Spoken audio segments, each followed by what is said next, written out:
Today we will discuss about the method that related to contraception, and these are called contraceptive methods. तो contraceptive methods इस तरह के methods होते हैं जो हमें unwanted pregnancies को prevent करने में help करते हैं. एक आइडियल कॉन्ट्रासेप्टिव में कुछ क्वालिटीज़ होनी चाहिए, जैसे कि वो यूज़र फ्रेंडली होना चाहिए, आसानी से अवेलेबल हो जाना चाहिए, इफ़ेक्टिव होना चाहिए, रिवर्सिबल हो तो बहुत अच्छा, और उसके जो साइड इफ़ेक्ट्स हैं या तो होने ही नहीं चाहिए या बहुत कम होने चाहिए. और एक मेन बात यह है कि वो सेक्सुअल जो ड्राइव है, सेक्सुअल जो एक्ट है, उसमें किसी तरह का इंटरफेयर ना करे. बहुत सारे कॉन्ट्रासेप्टिव मेथड्स आजकल यूज़ किए जाते हैं, जिनको हम कुछ कैटेगरीज़ में डिवाइड करते हैं, जैसे कि नेचुरल मेथड, एक होता है बैरियर मेथड, और होते हैं आईयूडीज़ या ओरल कॉन्ट्रासेप्टिव, कुछ होते हैं इंजेक्टेबल्स और इम्प्लांट्स, और कुछ होते हैं सर्जिकल मेथड. तब हम आपको एक एक मेथड के बारे में डिटेल में बताएंगे. तो सबसे पहले हम नेचुरल मेथड को लेते हैं.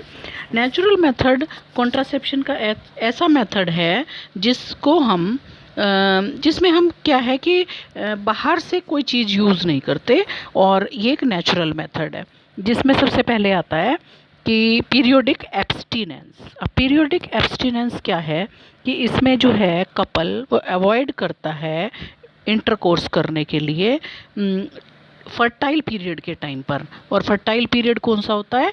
10 से लेकर 17 डेज तक. जो मेंस्ट्रुअल साइकिल का, फीमेल के मेंस्ट्रुअल साइकिल का 10 से 17 डेज का जो टाइम है वो फर्टाइल पीरियड माना जाता है. तो इस ड्यूरेशन में अगर कोई कपल अवॉइड करे सेक्स को तो क्या होगा कि प्रेगनेंसी के चांसेस नहीं रहते हैं. क्यों? क्योंकि इसी टाइम पर ऐसा एक्सपेक्ट किया जाता है कि ओवुलेशन होता है.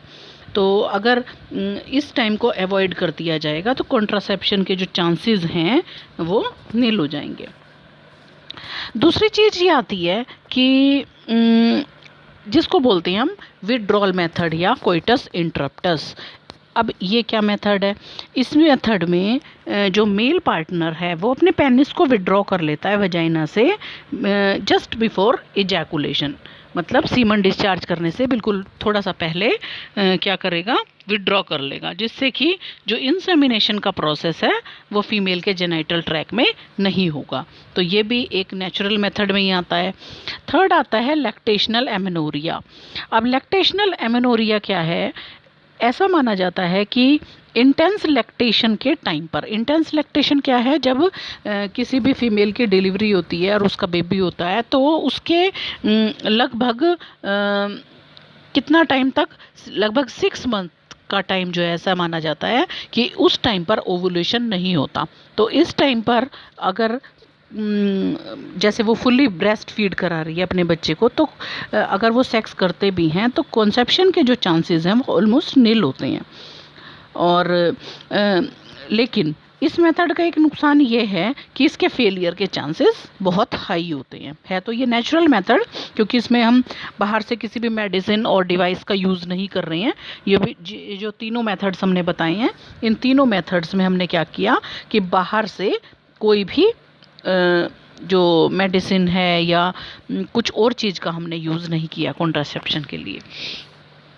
तो ये सब थे नेचुरल मेथड. नेक्स्ट आता है फिर बैरियर मेथड. अब बैरियर मेथड में हम क्या करते हैं कि इस तरह के बैरियर्स का यूज़ करते हैं जिससे कि स्पर्म और एग जो हैं वो फिज़िकली पास ना आ सकें. तो इसके लिए सबसे जो कॉमन मेथड है वो कॉन्डम्स माना जाता है, जो रबड़ या लेटेक्स की बनी हुई शीट से बना हुआ होता है, और मेल और फीमेल दोनों के लिए ये अवेलेबल है. तो मेल पार्टनर तो इसमें पेनिस को कवर कर लेता है, और फीमेल इसको अपने सर्वाइकल रीजन में इंसर्ट कर सकती है. तो और इसको कोइटस से बिल्कुल पहले इसका यूज़ किया जाता है, जिससे कि जो सीमन है वो फीमेल रिप्रोडक्टिव ट्रैक के अंदर एंटर ना कर सके, जिससे कि क्या हो जाएगा? कॉन्सेप्शन जो है वो प्रिवेंट हो जाएगा. और अब इस तरह का एक पॉपुलर ब्रांड निरोध के नाम से आपने सुना होगा, जो गवर्नमेंट हॉस्पिटल्स में फ्री में डिस्ट्रीब्यूट किया जाता है. तो आजकल के टाइम पर कॉन्डम्स के जो यूज़ हैं वो बहुत ज़्यादा बढ़ गए हैं, क्योंकि इसके एडिशनल बेनिफिट भी हैं। मतलब ये कॉन्ट्रासेप्टिव मेथड की तरह तो वर्क करता ही है, लेकिन इसका एडिशनल बेनिफिट ये है कि ये यूज़ करने वाले पर्सनस को एसटीडीज़ और एड्स वगैरह से बचाता है।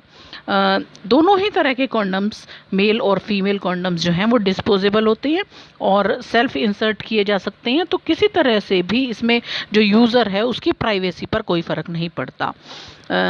और ये एक अच्छा मेथड माना जाता है। उसके बाद आते हैं डायाफ्राम, सर्वाइकल कैप और वॉल्ट्स। ये भी बैरियर मेथड में ही आते हैं और रबर के बने हुए होते हैं, लेकिन इसको फीमेल यूज़ कर सकती है और इसको ये अपने सर्वाइकल रीजन में इंसर्ट कर सकते हैं, जिससे कि जो कोइटस है वो उसके टाइम पर यूज़ किया जाता है, जिससे कि जो स्पर्म्स हैं वो एंटर ना कर सकें उसके सर्वाइकल रीजन में। इस तरह से ये जितने भी हमने बैरियर मेथड बताए हैं, पहले वालों को छोड़कर, वो तो रीयूजेबल नहीं है कॉन्डम्स तो, लेकिन डायाफ्राम है, सर्वाइकल कैप है या वॉल्ट्स हैं, ये रीयूजेबल होते हैं और इनकी जो वर्किंग है इसको और एफिशिएंट बनाने के लिए हम इसके साथ साथ कुछ क्रीम्स, जेलीज, फॉर्म्स इनका भी यूज़ कर सकते हैं, जिससे कि कॉन्ट्रासेप्शन के जो चांसेस हैं वो बिल्कुल ही निल हो जाएं। फिर होता है एक और मेथड आता है इंट्रायूटेराइन डिवाइस।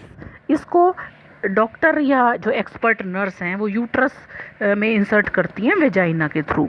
और आजकल बहुत सारे तरह के आईयूडीज़ मिलते हैं, जिसमें नॉन मेडिकेटेड जैसे कि लिप्स लूप आती है, और या फिर कॉपर रिलीजिंग आईयूडीज़ आती हैं, कॉपर टी, कॉपर 7, मल्टीलोड 375।